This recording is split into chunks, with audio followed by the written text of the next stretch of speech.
Hi guys, welcome to my any percent ammo management tutorial for Tourian. I'm making this because I see a lot of people struggling with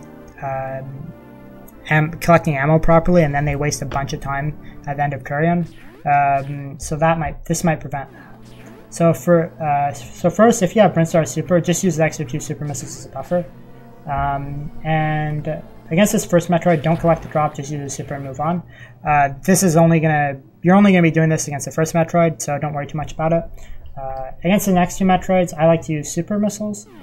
There are some strategies where you can use missiles, but it doesn't work with the way I do it. So anyway, in this next room, early on, I like to go down to 2 super missiles if I can, and then I save the rest of my super missiles for the next room. So even if I'm at full, I'm going to save all my super missiles.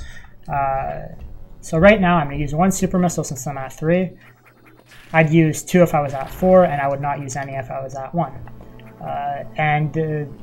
Against the next few Metroids, no matter what I get, I'm just going to use my missiles here.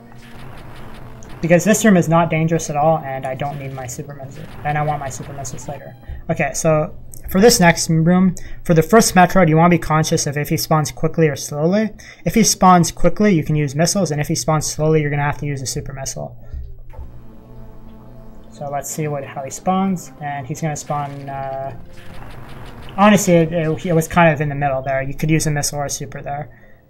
So for these next 2 Metroids, how I react is going to depend on the on-screen super missiles and on my current ammo. So I see that I have 2 super missiles right now, and none on screen, so I'm just going to use missiles here because I absolutely want 2 super missiles for the next room. It's really important. And I see no on-screen super missiles there, so I just have to use my missiles. Okay, for these next two Metroids, always use missiles. They're really safe, they don't pose a threat, so you want to conserve your super missiles. Alright, so for these next 2 Metroids, I always use super missiles, because if you don't, you could get grabbed.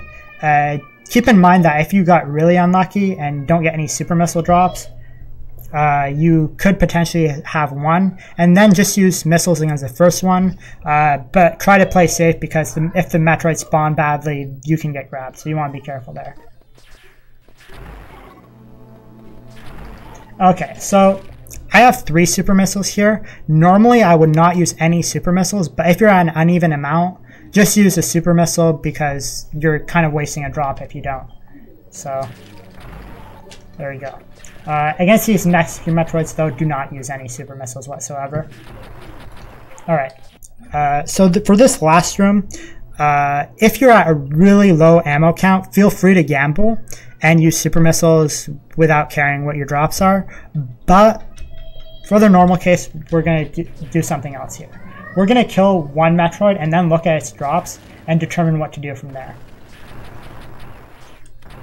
So you see that how I only had 2 missile drops on screen? If I had a super missile on screen, I could then use a super missile, and then I'd be at full supers after I use my super missile by collecting a drop after. You want to do that against these next 2 Metroids too.